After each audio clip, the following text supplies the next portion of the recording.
Boa tarde, turma. Estou eu aqui de novo com vocês, Eliane, a professora de ciências de vocês.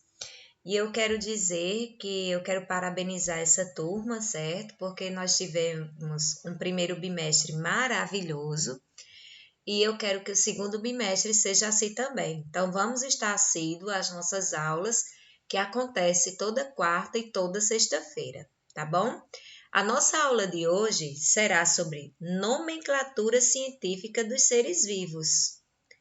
Vocês já pararam para pensar que todos os seres vivos, eles têm um nome? A gente olha para um cachorro, chama ele de cachorro, para uma baleia, chama ela de baleia, não é? E todas as plantas também têm um nome, todas as bactérias têm um nome, todos os fungos têm um nome. No entanto, esse nome que nós conhecemos, por exemplo, cachorro, gato, baleia, pássaro, são nomes populares ou nomes, digamos assim, vulgares, mas não são os nomes verdadeiros dos seres vivos. Aí vocês podem me perguntar assim, como não é o nome verdadeiro? Porque nós temos uma nomenclatura que é conhecida mundialmente, que é a nomenclatura científica dos seres vivos, que é o que nós vamos aprender na nossa aula de hoje. Então, vejam bem, essa nomenclatura científica, ela também é conhecida como a nomenclatura binominal. É binominal porque o nome dos seres vivos, o nome científico dos seres vivos, vão ser formados por dois nomes, dois, nominal, nomes. Quem criou esse sistema de classificação dos seres vivos, ele foi criado, certo, através do trabalho do cientista Carolus Linnaeus, mais conhecido como Linneu, que viveu nos anos entre 1707 e 1778, ou seja, há muito tempo atrás, há mais de 200 anos atrás. Então, Linneu, esse sujeito bonitão aqui, ó, certo? Foi quem começou a classificar de fato os seres vivos e dar nome a esses seres, ok? Então, nós vamos ver por que Linneu teve essa necessidade. Então, olha só. Linneu, ele estudou, certo, a respeito dos seres vivos, estudou como? Observando as características dos seres vivos. Então, ele observou, né, observou os seres vivos e os agrupou conforme as suas características. Então, Linneu, ele foi um dos primeiros cientistas a começar a agrupar os seres vivos de acordo com as suas características. Lembrem que nós vimos em uma das nossas aulas a classificação dos seres vivos de acordo com os 3 domínios, que é a classificação mais atual. Mas no início do processo de classificação, nós estudamos que quem começou a classificar os seres vivos em grupos foi Linneu, ou seja, separar animais de plantas, por um exemplo. Então, os seres vivos, eles possuem nomes populares, de acordo com a região em que vivem. Então, um jerimum, por exemplo, que é chamado aqui no nosso Nordeste, em outra região ele pode ter um nome diferente. Então, de acordo com a região que as pessoas vivem, até mesmo os países, o nome, certo, dos seres vivos podem mudar, inclusive o nome dos alimentos. E o que é que acontece? Muda por quê? Porque cada região, cada local vai ter o seu nome popular e vai conhecer aquele ser vivo, seja planta, ou seja animal, seja fungo ou bactéria, por um nome popular. E pensando nisso, certo?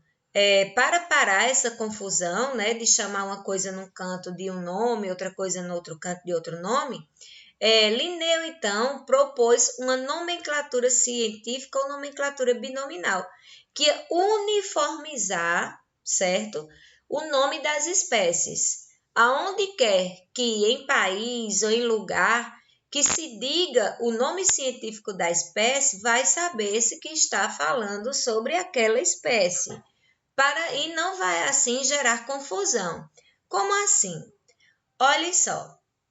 Então, aqui nós temos vários países, né? Índia, China, Rússia, até no Egito, França, África.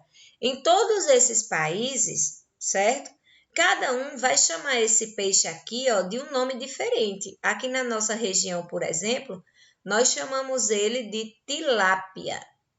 E tem gente que chama ele até de pilato, certo? Esse peixe aqui, ó, pilato. Tem gente que chama ele de pilato. Só que como é o nome científico dele? O nome científico dele é esse aqui, ó. Oreonochromis niloticus. Esse é o nome científico dele. Então, esse peixe aqui, a tilápia ou pilato, que a gente conhece aqui, isso é o nome popular. Ele tem um nome científico, que é a nomenclatura binominal, ó, um nome, outro nome. Oreochromis niloticus. Então, em qualquer país desse aqui, certo? Se a gente chamar tilápia ou pilato, praticamente ninguém vai conhecer, porque cada lugar vai dar um nome específico. No entanto, quando dissermos a nomenclatura científica, Oreochromis niloticus, todos esses países vão saber que estamos falando desse peixinho aqui, certo? Que nós conhecemos como tilápia. Então, a nomenclatura científica binominal, certo? Ela veio para uniformizar o nome das espécies, para que elas fossem conhecidas em qualquer lugar através do seu nome, ok?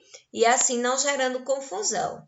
Então, a nomenclatura popular, por um exemplo, do que nós conhecemos como macaxeira, ela, ó, a macaxeira, por exemplo, de acordo com a região, só aqui no Brasil, ela pode ser chamada de mandioca, a macaxeira, né, que nós utilizamos aqui na Paraíba, aipim, maniva, maniveira e pão de pobre. Então, dependendo da região, dependendo do lugar, olha que tanto de nome vai ter. Isso gera uma confusão enorme, porque quando eu falar em macaxeira aqui, eu posso estar falando numa região que chamem ela de maniveira. Não vão saber que eu estou falando de macaxeira. Mas quando eu disser o nome certo, quando eu disser o nome científico, certo, da macaxeira, que é esse aqui, a Manihot esculenta, que é o nome científico da macaxeira, todos os lugares, todas as regiões vão saber que eu estou falando desse alimento aqui, certo? Então, essa nomenclatura científica, ela vem uniformizar. Então, Manihot esculenta é mandioca, é macaxeira, é aipim, é maniva, é maniveira e pão de pobre. Então, é uma nomenclatura só. Em qualquer lugar do mundo ou em qualquer lugar do Brasil que disser Manihot esculenta, todo mundo vai saber que está se referindo a essa planta aqui, que é a nossa macaxeira. Então, esse é o nome científico da macaxeira, certo? Então, a nomenclatura binominal proposta por Linneu, né? Então, Linneu propôs que cada espécie fosse chamada por um nome constituído por duas palavras, né? Que é a nomenclatura binominal de dois nomes. Ambas geralmente derivadas do latim ou do grego. Então, Linneu, ele teve alguns critérios, né? Ele desenvolveu para a criação dessa nomenclatura binominal. O primeiro é um nome composto por dois nomes, como já foi dito, né? O primeiro nome, olha só, gente, isso é muito importante. O primeiro nome indica o gênero da espécie e deve ser escrito com a primeira letra em maiúsculo. O primeiro nome, ele vai indicar o gênero da espécie e deve ser escrito com a primeira letra em maiúsculo. O segundo nome da nomenclatura binominal corresponde aí sim à espécie e deve ser escrito com letras minúsculas. Como assim, professora? Vamos aos exemplos?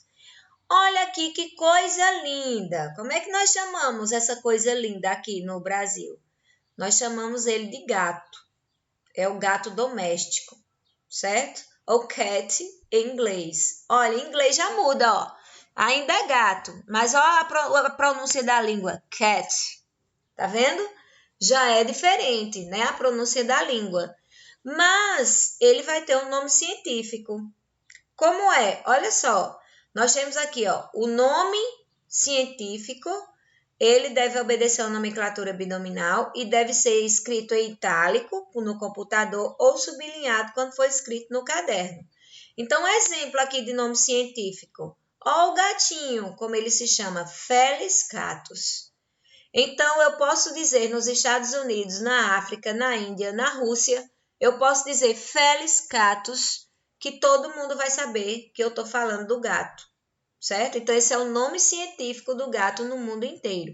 Felis corresponde ao gênero, certo? Esse gênero deve ser escrito com a primeira letra em maiúscula. E catus é a espécie, designa a espécie, certo?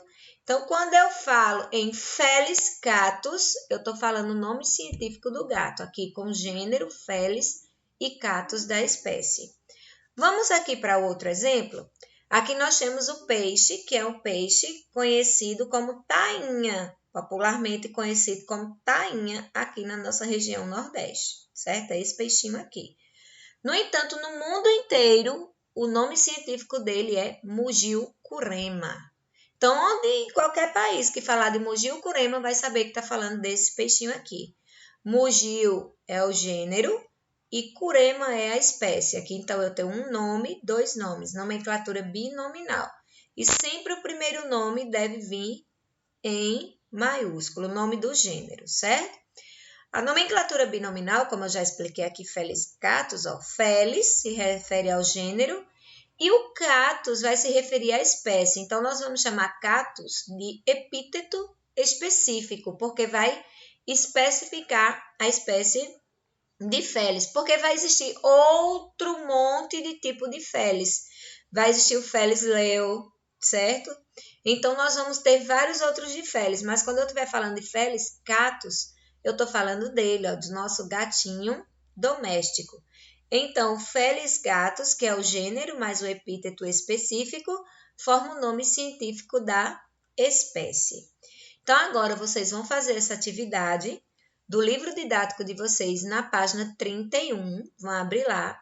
Vocês vão pegar a questão 10, só a questão 10 da página 31, e vão resolver a letra A, B e C, certo?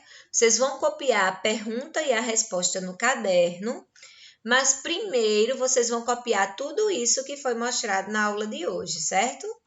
Se vocês quiserem fazer os desenhos, se forem bons desenhistas, façam os desenhos. Se não, copiem só o assunto no caderno de vocês, tá bom? E depois copiem as perguntas e as respostas aqui da página 31, a questão de número 10, letra A, B e C. Respondam, tirem uma foto e mandem para mim no privado. Um abraço para vocês e até a nossa aula de sexta-feira.